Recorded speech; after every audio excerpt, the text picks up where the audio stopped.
É o Gazeta Entrevista que está no ar pela sua TV Gazeta, Rede Record de Televisão.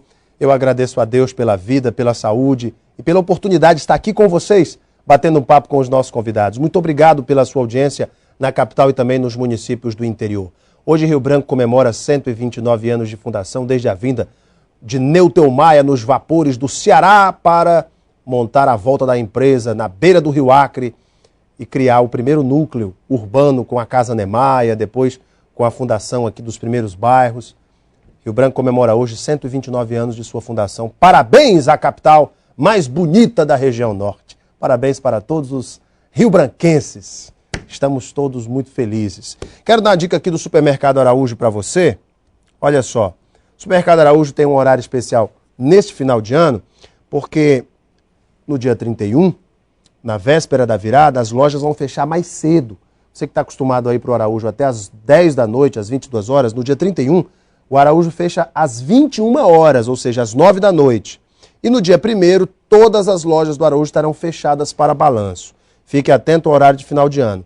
Ou seja, até o dia 30, as lojas funcionam normalmente até às 22 horas. No dia 31, até às 21, no dia 1º, nenhuma funciona por conta do feriado, que é mundial. Tá bom? Esse é o recado do Supermercado Araújo para você, desejando um ótimo ano de 2012, muito próspero, muito abençoado por Deus. Eu vou bater um papo com o pré-candidato à Prefeitura de Rio Branco pelo PMDB, o ex-deputado federal Fernando Melo. Fernando Melo é um nome que tem despertado aí grandes paixões dentro do próprio partido, para o bem e para o mal, inclusive com declarações bombásticas do ex-deputado federal João Correia, com declarações passionais e amorosas de outros líderes políticos, como o senador Petecão, do PSD.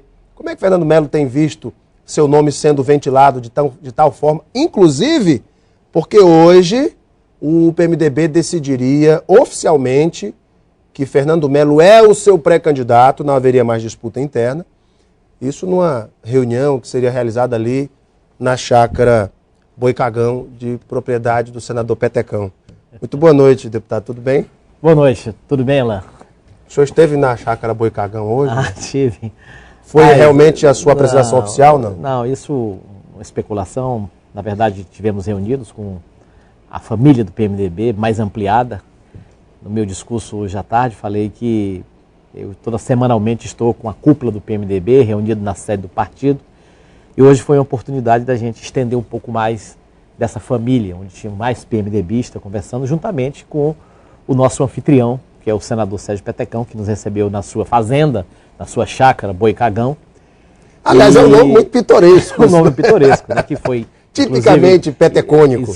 Explorado na eleição passada. É uma pequena chácara que ele tem ali do lado da Embrapa, onde recebe os amigos.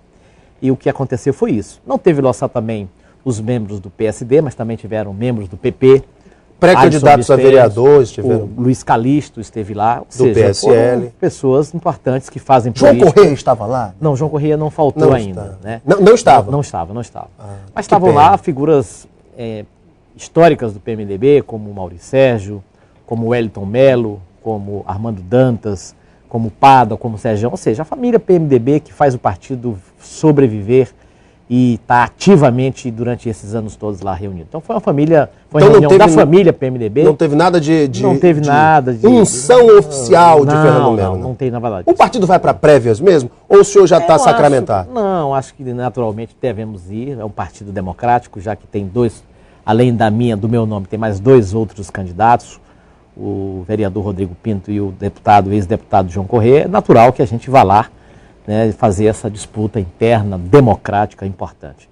E a gente está muito animado com isso, né, com o apoio que a gente está tendo, né, com a aproximação do próprio Luiz Calixto, com a aproximação do Gladys com todo o seu PP, com Bisteni, com Alisson Bisteni e com o PSD. E com a grande família PMDB. Me diga uma coisa, o senhor obviamente está antenado nos fatos políticos, nas pesquisas de opinião pública.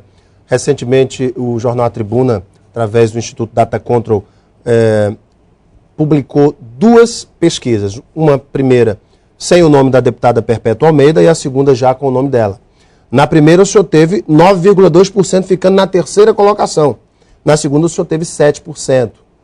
Como é que o senhor avalia seus números e como é que o senhor avalia os números do Bocalhon, da Perpétua, do Marcos Alexandre, nessas duas pesquisas? Olha, primeiro que a pesquisa que foi apresentada, em que eu tenho 9,2%, se a gente fizer uma análise fria dela, para quem não é nem candidato, é um pré-candidato, por um partido que tem 12% da preferência do eleitorado acreano, eu achei satisfatório. Já que na pesquisa anterior, bem antes, né, eu tinha apenas 3%. Então tive um crescimento de mais de 200%. Apesar de ser uma base pequena, falar em percentual não é grande coisa. Mas foram 200%, mais de 200%. E para quem não é candidato e que vive um momento ainda de indefinição, com críticas internas dentro do partido, eu achei críticas muito pesadas, bom. inclusive. Críticas pesadas, mais democráticas. Claro. Eu achei importante, muito bacana, a gente está com essa quantidade de pontos. E analisei tranquilamente, eu acho que o Bocalhon, por ter o seu nome já consolidado como um nome de referência da oposição, né, ou como as pessoas hoje falam, do recaldo das últimas eleições, é natural que o Bocalhon, que é uma pessoa que vem trabalhando há muitos anos, realmente acho importante. Agora, estranhamos a retirada do nome, a proibição, a inclusão, né, do nome da deputada Perpétua Almeida, até pelas redes sociais apresentei a minha solidariedade e quero aqui de público apresentar a minha solidariedade à deputada Perpétua Almeida. Mas depois o jornal voltou atrás e publicou nova pesquisa onde ela aparece em segundo com 27%. Pois é, mas não se pode deixar de reconhecer uma figura política de um partido tradicional. Foi uma tentativa de remediar o fato. Pois é. A gente lamenta isso, que isso não deve acontecer numa política democrática, mesmo estando em campos diferentes, ela na situação, a gente na oposição, mas a gente tem que sempre primar pela democracia. E eu lamento profundamente que tenha acontecido isso, até porque a Perpétua é uma pessoa cara para mim, tivemos muitas relações na Câmara Federal e acho ela uma pessoa importante para estar disputando democraticamente nos campos, seja da oposição ou da situação, um lugar no Executivo. Já que o senhor falou na Perpétua, alguns sites de notícia, alguns jornais, na própria internet, repercutiram uma afirmação do senador Aníbal Diniz ontem aqui no Gazeta Entrevista, quando ele falou que nem sempre os candidatos, as pessoas popularescas vencem eleições, e sim os antipáticos, que não são tão popularescos, mas que têm mais capacidade de gestão. Aí eu questionei, senador, o senhor está se referindo à deputada Perpétua, se ele era popularesca? Disse que sim, Perpétua é popular. Como é que o senhor avalia esse tipo de colocação? É lamentável, né? Porque pessoas que usam desse argumento, que vivem na política, que estão na política, negam a política. Como assim, deputado? Porque é o cara que se aproveita e não quer que os políticos, que têm já experiência, como é o caso da Perpétua Almeida, como é a experiência de várias outras pessoas, não possam disputar uma eleição de um cargo majoritário. Então isso é lamentável. Mas o PT não tinha o direito de lançar o cabeça de chapa? Não sei. Ou o senhor acha que o PT deve rever seus conceitos? Eu acho que qualquer partido e qualquer frente tem que ter o melhor candidato. O candidato para ganhar. Né? Se é a deputada Perpétua Almeida, não tem problema. A oposição fica feliz se não for a Perpétua? O senhor acha que a oposição acha melhor que não seja Perpétua? Porque Perpétua tem nas pesquisas uma pontuação quando a oposição 4 vezes maior do que Marcos Alexandre. Quando a oposição resolve lançar mais de um candidato, mais de 2 candidatos, possivelmente 2 ou 3 candidatos na oposição para disputar a eleição, é porque ela está jogando com as regras da eleição em 2 turnos. Então eu não vejo nada de a outra frente, a situação no caso, também ter 2 candidatos, não vejo problema. Eu acho que fica muito melhor para os democratas e para os eleitores, onde vão dar uma melhor opção para os eleitorados. Espero que a deputada Perpétua Almeida do seu partido estejam pensando dessa forma, de dar mais opções aos nossos eleitores e a gente ter o melhor escolhido no segundo turno para dirigir Rio Branco. Olha, a oposição, nessa última, digamos, avaliação de alianças, eu fiz aqui uma avaliação. Bem, eu sei que a oposição para Rio Branco está da seguinte maneira aqui na capital, o que nós sabemos de bastidores das alianças. O PSDB, o Democratas, o PTdoB e o PPS de Ayrton Rocha devem apoiar Bocalhon com todas as suas militâncias, com todas as suas lideranças. O PMDB e o PSD, Flaviano, Petecão e etc., apoiam com muito vigor a sua pré-candidatura. E o PTC, o PSC e o PRB ainda não definiram que posição vão tomar a partir dessas... E o PP?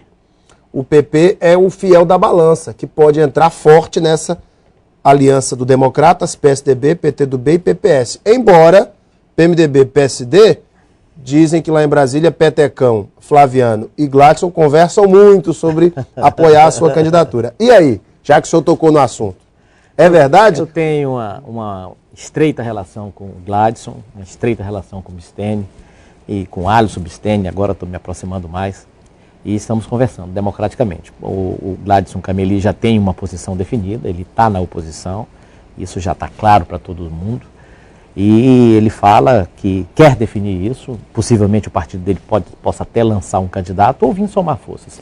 E o Gladson, pela nossa amizade, pela nosso tempo de parlamento, tivemos muito junto, conheci muito mais bem o Gladson hoje, e é uma figura importante na política acreana, e eu tenho certeza que ele vai encontrar o caminho, o projeto na oposição que possa fortalecer para a gente ganhar a eleição ou no primeiro turno, ou a gente ter uma forte aliança no segundo turno. De forma que o deputado Gladson está... As conversas de Gladson com Flaviano e Petecão para apoiar a sua pré-candidatura, então, são fortíssimas. Existe isso também, mas o Gladson está livre para discutir também e conversar com o Bocalon também, que é da oposição. Uma coisa é certa e que é de bom grado para nós. Gladson não está mais na situação. Resolveu, cansou de apanhar e agora está aqui do nosso lado. O senhor também cansou de apanhar? O senhor apanhava, como o senhor está falando, de um lado e agora que está na oposição apanha do outro, porque dizem que o senhor é um camaleão, que o senhor não tem posição. Eu estou citando aqui as falas do próprio João Corrêa. E aí, mas é diferente. A Pisa era maior lá ou a Pisa está sendo maior aqui? A situação era completamente diferente, né? A gente, há mais de 8, 7 anos, vamos dizer assim, é que a gente já vivia um conflito interno dentro do partido e que a gente tentava democraticamente dentro do partido vencer essas barreiras, mas na última eleição o povo nos derrotou, né?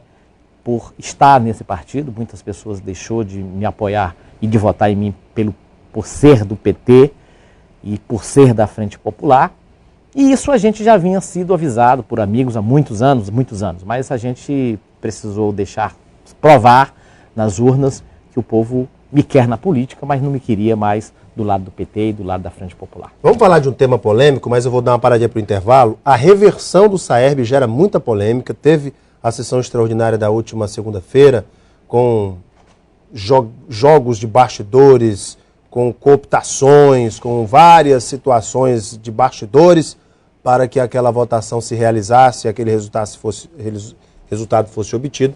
Eu quero saber a sua opinião sobre a reversão do Saerb, que fica agora a cargo do governo do estado, mas logo após o intervalo, deputado, a gente dá uma paradinha para o intervalo e volta daqui a pouquinho. Fique conosco, hein? Até já.